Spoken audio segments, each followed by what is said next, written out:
आज आहे हरतालिका आणि हरतालिकेची पूजा सुरुवातीपासून शेवटपर्यंत मी तुम्हाला या व्हिडिओमध्ये दाखवणार आहे। चला तर मंडळी, welcome back to my YouTube channel, ज्याचं नाव आहे डेली डोस विथ विशाखा। इथे आम्ही वाळूचे शिवलिंग तयार करायला घेतले आणि पूजा मांडायला सुरुवात केली। हरतालिका हे हिंदू धर्मातील महिलांसाठी आणि कुमारिकांसाठी सांगितलेले एक धार्मिक व्रत आहे। हरिता म्हणजे जिला नेले ती आणि लिका म्हणजे सखी। पार्वतीला शिवप्राप्तीसाठी सखी तपश्चर्येला घेऊन गेली म्हणून पार्वतीला हरतालिका असे म्हणतात। हरतालिका कथा ही भविष्य पुराणातील हरगौरी संवादात आली आहे। शिवा भूत्वा शिवा यजेत या भावनेने हरतालिकेची पूजा करावी। पूजेचं ताट तयार करून घेतलं आहे। यामध्ये बेलपत्री आणि इतर 5 झाडांच्या पत्रीसुद्धा घेतलेल्या आहे। तसेच दूध, पंचामृत, वस्त्र, पूजेचं साहित्य, केळी, त्यानंतर फुलं, निरांजन आणि अजून बऱ्याच गोष्टी आहेत त्या बाजूला ठेवले होते। तसेच 108 बेलाची पाने सुद्धा तोडलेली होती। इथे संपूर्ण ताट मी रेडी करून घेतलेलं आहे। आता थोड्याच वेळात पूजेला सुरुवात करणार आहे। तुम्ही सुद्धा हरतालिकेचे व्रत केले आहे का हे कमेंट करून नक्की सांगा आणि तुम्ही कशा प्रकारे पूजा करता तेही कमेंट करून सांगा। चला आता पूजेला सुरुवात करूया। शिवपार्वती किंवा उमा महेश्वर ही जगताची माता पिता म्हणून ओळखले जातात। स्त्रीत्व आणि पुरुष तत्व यांच्या मिळणीतून विश्वाची निर्मिती झाली आहे, म्हणून आपण या तत्वांचे पूजन करतो। आदिशक्तीच्या पूजनातून त्याचे प्रकटन आपल्यात व्हावे म्हणून प्रार्थना करायची। वाळूचे शिवलिंग करून त्याची पूजा करतात किंवा सखी आणि पार्वती यांची शिवलिंगासहित मूर्ती आणून त्यांचीही पूजा करण्याची पद्धत आहे। संकल्प 16 उपचार, पूजन, सौभाग्य लेणी, अर्पण, नैवेद्य, आरती व कथावाचन पूजेचे सामान्य रूप असते। व्रतराज या ग्रंथामध्ये या व्रताचे वर्णन आढळते। महिला रात्री जागरण करतात, खेळ खेळतात आणि देवीची आराधना करतात आणि दुसऱ्या दिवशी उपवास सोडतात। गणाधिपतये नमः। ओम इष्टदेवताभ्यो नमः। ओम कुलदेवताभ्यो नमः। ओम ग्रामदेवताभ्यो नमः। स्थानदेवताभ्यो नमः। वास्तुदेवताभ्यो नमः। मातापितृभ्यो नमः। श्री लक्ष्मी नारायणाभ्यो नमः। सर्वभ्यो देवेभ्यो नमो नमः। सर्वेभ्यो ब्राह्मणेभ्यो नमो नमः। विर्विघ्नमस्तु। समुखश्चैकदन्तश्च कपिलो गजकर्णकः लंबोदरश्च विकटो विघ्ननाशो गणाधिपा धूम्रकेतु गणाध्यक्षो भालचंद्रो गजाननः। द्वादशैतानामानि पठे शृणुयापि विद्यारम्भे विवाहे च प्रवेशे निर्गमे तथा संग्रामे संकटे चैव विघ्नः कस्य न जायते। शुक्लांबरधरं देव शशिवर्णा चतुर्भुजं प्रसन्नवदनं ध्यायन्तीं सर्वविघ्नोपशान्तये। सर्वमंगलमांगल्ये शिवे सर्वार्थसाधिके शरण्ये त्र्यंबके गौरी नारायणी नमोस्तुते। सर्वदा सर्वकार्येषु नास्ति तेषां मंगलम्। येषा हृदयस्थो भगवान् मंगलतनया हरिं तदेव लग्नं सुदिनं तदेव ताराबलं चन्द्रबलं तदेव विद्याबलं दैवबलं तदेव। लक्ष्मीपते ते गृहस्मरामि लाभस्तेषा जयस्तेषा कुशस्तेषा पराजय। येषामिन्दी वरश्यामो हृदयस्थो जनार्दन विनायकं गुरुभानो ब्रह्म विष्णु महेश्वरं सरस्वती प्राणभाद्यो सर्वकार्यार्थ सिद्धये अभिसिद्धर्थ सिद्धर्थं पूजितो यसुरासुरे सर्वविघ्नहरस्ते। गणाधिपते नमः। सर्वकार्यद्य कार्येषु श्रेयस्ति भुवनेश्वराय देवादिशान्तु न सिद्धन्तिं ब्रह्मशे जनार्दनः। श्रीमद्भगवतो महापुरुषस्य विष्णुराज्ञा पर्वतो मानस्य अद्य ब्रह्मणो द्वितीये परार्धे विष्णुपते श्री श्वेतावराहकल्पे वैवन्तं स्वरूपे कलियुगे प्रथम चरणे भरतवर्षे भरतखण्डे जम्बूद्वीपे दण्डकारण्ये देशे गोदावर्याः दक्षिणे तिरो शालिवाहन शके भाद्रपदो तृतीये दक्षिणाय वर्षतो भाद्रपद मासे शुक्लपक्षे तृतीये तिथो वर्तमाने चंद्रस्थिते सूर्य अमुकस्थिते दिग श्रीदेव गुरो शेषेषु ग्रहेषु यथायथं राशि स्थानेषु सत्सु शुभनाम योगे शुभकरणे एवं गुण विशेषणा विशिष्टाया शुभ पुण्यतिथो। आता ह्या हातात अक्षता घेतल्या आधी सगळ्यांनी म्हणायचं। आता हा संकल्प सोडतोय आपण, कशाची पूजा करतोय, काय करतोय ते। मम आत्मनः श्रुति स्मृति पुराणोक्त फलप्राप्त्यर्थं श्री परमेश्वर प्रीत्यर्थं अस्माकं सकल कुटुंबानां सपरिवाराणां द्विपद चतुष्पद संहिताना क्षेम स्थैर्य आयुरारोग्य ऐश्वर्याभि वृद्ध्यर्थम समस्त मंगलम अव्याप्त्यर्थम समस्त अभ्युदयार्थम अभीष्ट कामना सिद्ध्यर्थम प्रतिवार्षिक विहित हरितालिक व्रत देवता प्रीत्यर्थम यथा ज्ञानेन यथा मिलितोपचार द्रव्ये पुरुष सूक्त पुराणोक्त मंत्र त्राण प्रतिष्ठान पूर्वक ध्यान वाहनादि षोडशोपचार पूजनम करिष्ये। हाताला पाणी घ्या, असं सोडून द्या दामनामध्ये 3 वेळा। बरी दामनात घ्यायची। आता हे आपण गणपतीची पूजा करणार आहे। पहिले गणपतीची पूजा करायची, नंतर मग आपण महादेवाची पूजा करणार। पहिले चांगलं पाणी वाहा, नंतर दूधोदक स्नानं समर्पयामि, शुद्धोदक स्नानं समर्पयामि, शर्करा स्नानं समर्पयामि, पंचामृत स्नानं समर्पयामि, पुन्हा शुद्धोदक स्नानं समर्पयामि, उष्णोदक स्नानं समर्पयामि। पळीमध्ये पाणी घ्या, त्याच्यात हळद कुंकू व्हायचं, थोडं ते दिव्यावरती धरा आणि मग ते देवाला अंघोळ घालायचं, म्हणजे उष्णोदक झालं।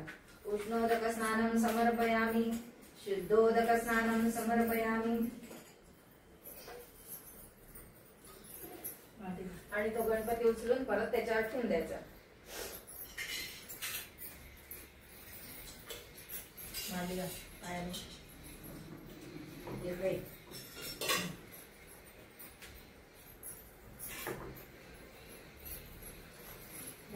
आता हळदी कुंकू वाटायचं, साडी घालते। गणानां त्वां शौनको बृहत्मस्यो गणपतिर्यति गणस्पति शरणे विनियोगः। ओम गणानां त्वां गणपति हवामहे कवि कविनापूश्रवस्तमं ज्येष्ठराजं ब्रह्मणा ब्रह्मणस्पतम् आहं शृणोमि सिद्धसानं महागणपतये नमः। हे उचलायचे फुलं, असा वास घ्यायचा, आपल्या डाव्या हाताला काढून ठेवायचे। परत त्याला लाल फुलवंड वाहा, दुर्वा वाहा,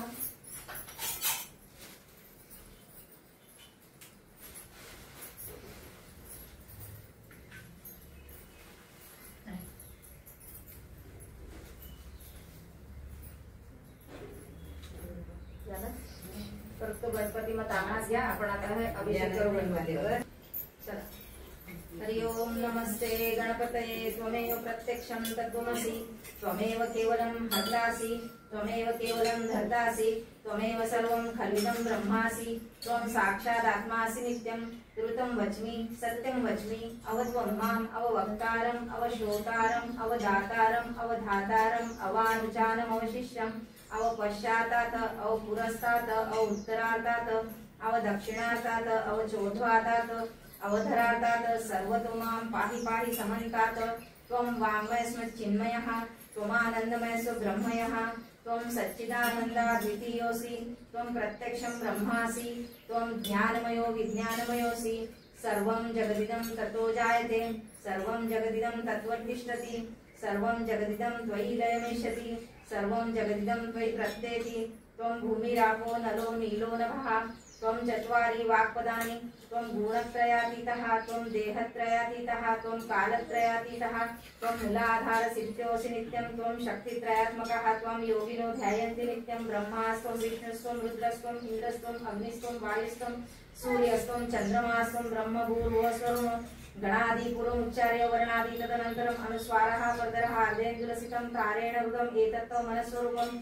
गकारः पूर्वरूपम्, अकारो मध्यमरूपम्, अनुस्वार शान्तरूपम्, बिन्दुरुत्तररूपम्, नादः सन्धानं संहिता सन्धिः। सैषा गणपतिर्देवतः। ओम गण गणपतये नमः। एकदन्ताय विद्महे वक्रतुण्डाय धीमहि तन्नो दन्ति प्रचोदयात्। एकदन्तं चतुर्हस्तं पाशमङ्कुशधारिणं प्रदं च वरदं हस्ते बिभ्राणं मूषकध्वजं रक्तं लम्बोदं शूर्पकर्णकं रक्तवाससं रक्तगन्धानुवित्ताङ्ग रक्तपुष्पैः सुपूजितां भक्तानुकम्पीन देवजगत्कारणच्युतम् अविर्भूतं च सृष्टादौ प्रकृते पुरुषात् परम् एवं ध्यायन्ति यो नित्यं स योगी योगिनो वरः। नमो व्रातपतये नमो गणपतये नमो प्रथमपतये नमस्तेऽस्तु लंबोदराय एकदंताय विघ्ननाशिने शिवसुताय श्री वरदमूर्तये नमः। सुटल का थांबून जा। एतदथर्वशीर्षे योजिते स ब्रह्मविद्याय जगते स ब्रह्मपायते स सर्वथा सुखमेतते स पंचमहापापात्रमुच्यते। सायं ध्यानो दिवसकृत पापं नाशयति प्रातर्ध्यानो रात्रिकृतं पापं नाशयति। सायं प्रातः प्रायोजन अपापो भवति सर्वत्राध्यानोपविघ्नो भवति। धर्मार्थकामो मोक्षं च विन्दति। इदमथर्वशीर्षशिष्टाय न देयं यो यदि मोहाद्यासति स पापीयान् भवति। सहस्रवर्तनान् यं यं काममदिते तं तं तमेन साधनम् अनेन गणपतिर्मभिषति स वाग्भिर्भवति। चतुर्थ्या मनश्च जपति स विद्यावान् भवति। इत्यर्थवर्णवाक्यं ब्रह्माद्याचरणं विद्यातन विभेति कदाचेनति। यो दुर्वाङ्कुरयति स वैष्णव भवति। यो लाजर्भवति यशवान् भवति स मेधावान् भवति। यो मोदक सहस्रेण यदि स्वांचित फलमाप्य स सर्वलभते स सर्वलभते। अष्टब्राह्मणा सभ्यग्राह्ययित्वा सूर्यवर्चस्व भवति। सूर्यग्रहे महानद्या प्रतिमा सन्निधो वा जपात् सिद्धमन्त्रो भवति। महाविघ्नात् प्रमुच्यते महादोषात् प्रमुच्यते महापापात् प्रमुच्यते। स सर्वविद् भवति स सर्वविद् य वेदम् इति वेदनिष्ठं यो सः सहना भवतु सहनो भुक्तु सह वीर्यं करवावहै तेजस्विना भवितमस्तु महाविद्विषावहै। ओम शांती शांती शांती। आता तो गणपती पुसून ठेवा।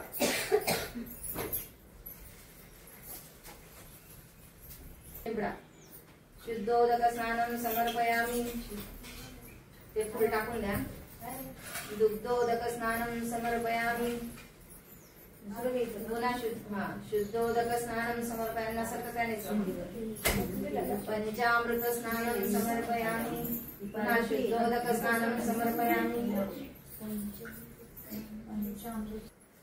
मग हे हळदी कुंकू पारायला पार्वतीला फुल खाली ठेवायचं ना। हा खाली टाकून द्यायचं।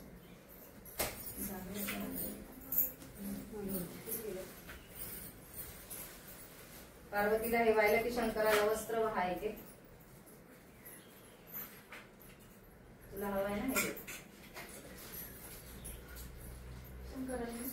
आता एक पार्वतीला व्हायचं आहे। पार्वतीला आता हळदी कुंकू व्हायला का गणपती हे ठेवा। पार्वतीला वस्त्र सगळं व्हायचं आणि हे करंडा बांगड्या सगळं इथे वाहून जाते।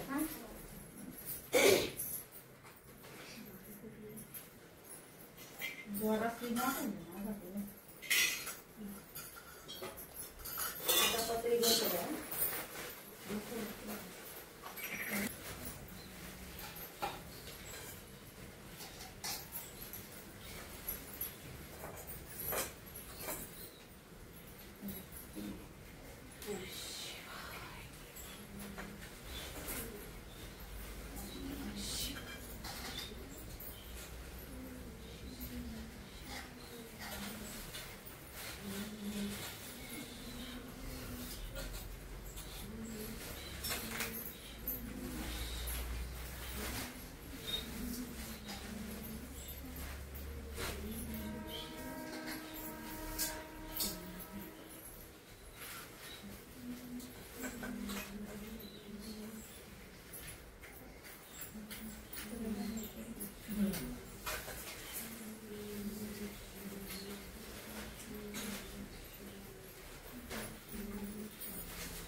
जय देवी हरितालिके सती पार्वती अंबिके आरत्यो वारिके ज्ञानदीप वैके हर अर्थानी वसती रासी यज्ञ माने रासी तेथे अपमान पावसी यज्ञ कुंडी गुप्त होसी जय देवी हरितालिके सती पार्वती अंबिके आरत्यो वारिके ज्ञानदीप वैके त्रिगती माझीच्या पोटी कन्या होती तू गोमती उग्र तपश्चर्या होती आचरसी उठा उठी जय देवी हरितालिके सती पार्वती अंबिके आरत्यो वारिके ज्ञानदीप वैके ताप पंचाग्नी साधने धूम्रपाने अधोवदने केली बहु उपोषणे शंभुरतराकारणे जय देवी हरितालिके सती पार्वती अंबिके आरत्यो वारिके ज्ञानदीप वैके लीला दाखविसी दृष्टी हे व्रत करीसी लोकांसाठी पुन्हा वरीसी दुर्जटी मद रक्षावे संकटी जय देवी हरितालिके सती पार्वती अंबिके आरत्यो वारिके ज्ञानदीप वैके काय वर्णो तव गुण अल्पमती नारायण माते दाखवी चरण. तुमची कहाणी. निर्मळ मळे उत्काची तळे सुवर्णाची कमळे विनायकाची देवळे रावळे मनाचा गणेश मनी वसावा हा वसा कधी घ्यावा श्रावणात चौथी घ्यावा माही चौथी संपूर्ण करावा संपूर्णाला काय करावं पशापायलीचं पीठ कांडावं 18 लाडू करावे 6 देवाला द्यावे 6 ब्राह्मणाला द्यावे 6चं सकुटुंब भोजन करावं अल्पदान महापुण्य असा गणराज मनी धैर्य पाविजे निर्विघ्न कार्य सिद्धी करीजे ही 60 उत्तराची कहाणी 5 उत्तरी सुपर संपूर्ण. कहाणी हरताळकेची. एके दिवशी शंकर पार्वती कैलास पर्वतावर बसली होती. पार्वतीने शंकराला विचारलं महाराज सर्व व्रतात चांगलं असं व्रत कोणतं श्रम थोडे आणि फळ पुष्कळ असं एखादं व्रत असलं तर मला सांगा आणि मी कोणत्या पुण्याने आपल्या पदरी पडले हेही मला सांगा. तेव्हा शंकर म्हणाले, जसा नक्षत्रात चंद्र श्रेष्ठ, ग्रहात सूर्य श्रेष्ठ, 4 वर्णात ब्राह्मण श्रेष्ठ, देवात विष्णू श्रेष्ठ, नद्यात गंगा श्रेष्ठ, त्याप्रमाणे हरताळका हे व्रत सर्वात श्रेष्ठ आहे. ते तुला सांगतो. तेच तू पूर्वजन्मी हिमालय पर्वतावर केलंस आणि त्याच पुण्याने तुम्हाला प्राप्त झालीस. ते ऐक. हे व्रत भाद्रपद महिन्यातील पहिल्या तृतीयेला करावं. ते पूर्वी तू कसं केलंस ते मी तुला आता सांगतो. तू लहानपणी मी तुला प्राप्त व्हा म्हणून मोठं तप केलंस. 64 वर्षे तर झाडाची पिकली पानं खाऊन होतीस. थंडी, पाऊस, ऊन ही तिन्ही दुःख सहन केलीस. हे तुझे श्रम पाहून तुझ्या बापाला फार दुःख झालं व अशी कन्या कोणाला द्यावी अशी त्याला चिंता पडली. इतक्या तिथं नारद मुनी आले. हिमालयानं त्यांची पूजा केली व येण्याचं कारण विचारलं. तेव्हा नारद म्हणाले, तुझी कन्या उपवर झाली आहे, ती विष्णूला द्यावी, तो तिचा योग्य नवरा आहे. त्यांनीच मला तुझ्याकडे मागणी करण्यास पाठवलाय आणि म्हणून इथं मी आलो आहे. हिमालयाला मोठा आनंद झाला. त्याने ही गोष्ट कबूल केली. त्यानंतर तेथून विष्णूकडे आले. त्यांना ही हकीकत कळवली व आपण निघून दुसरीकडे गेले. नारद गेल्यावर तुझ्या बापाने ही गोष्ट तुला सांगितली. ती गोष्ट तुला रुचली नाही, तू रागावलीस. असं पाहून तुझ्या सखीनं रागवण्याचं कारण विचारलं. तेव्हा तू सांगितलंस, महादेवा वाचून मला दुसरा पती करणे नाही असा माझा निश्चय आहे. असं असून माझ्या बापानं मला विष्णूला देण्याचं कबूल केलं. याला काय उपाय करावा? मग तुला तुझ्या सखीने एका घोर अरण्यात नेलं. तिथं गेल्यावर एक नदी दृष्टीस पडली. जवळच एक गुहा आढळली. त्या गुहेत जाऊन तू उपास केलास. तिथं माझं लिंग पार्वतीसह स्थापितस. त्याची पूजा केलीस. तो दिवस भाद्रपद शुद्ध तृतीयेचा होता. रात्री जागरण केलंस. त्या पुण्याने इथली माझी आसनं हल्ली. नंतर मी इथं आलो. तुला दर्शन दिलं आणि वर मागण्यास सांगितलं. तू म्हणालीस, तुम्ही माझे पती व्हावे, याशिवाय माझी दुसरी इच्छा नाही. नंतर ती गोष्ट मी मान्य केली आणि गुप्त झालो. पुढे दुसऱ्या दिवशी ती व्रतपूजा विसर्जन केलीस. मैत्रिणीसह त्याचं पारण केलंस. इतक्या तुझा बाप तिथं आला. त्यानं तुला इकडं पळून येण्याचं कारण विचारलं. मग तू सर्व हकीकत सांगितलीस. पुढे त्यानं तुला मलाच देण्याचं वचन दिलं. तुला घेऊन घरी गेला. मग काही दिवसांनी चांगला मुहूर्त पाहून मला अर्पण केले. अशा या व्रतानं तुझी इच्छा पूर्ण झाली. याला हरताळका व्रत असं म्हणतात. याचा विधी असा आहे, ज्या ठिकाणी हे व्रत करायचं असेल त्या ठिकाणी तोरण बांधावं. केळीचे खांब लावून ते स्थळ सुशोभित करावं. पुढे रांगोळी घालून पार्वतीसह महादेवाचं लिंग स्थापन करावं.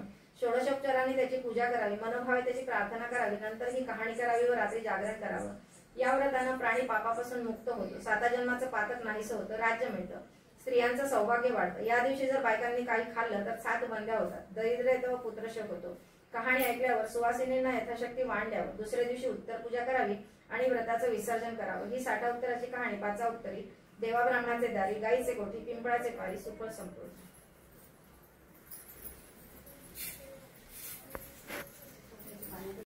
आज खूप मस्त पूजा झाली. तशी ही दरवर्षीच होत असते. पूजा जोशी मॅडमांच्या इथे होते. दरवर्षी त्यांच्या इथेच पूजा करतो आणि त्यांच्या सर्व गल्लीतल्या स्त्रियासुद्धा पूजेला येतात. व्हिडिओ कसा वाटला ते कमेंट करून सांगा. भेटूया नेक्स्ट व्हिडिओमध्ये. तोपर्यंत बाय.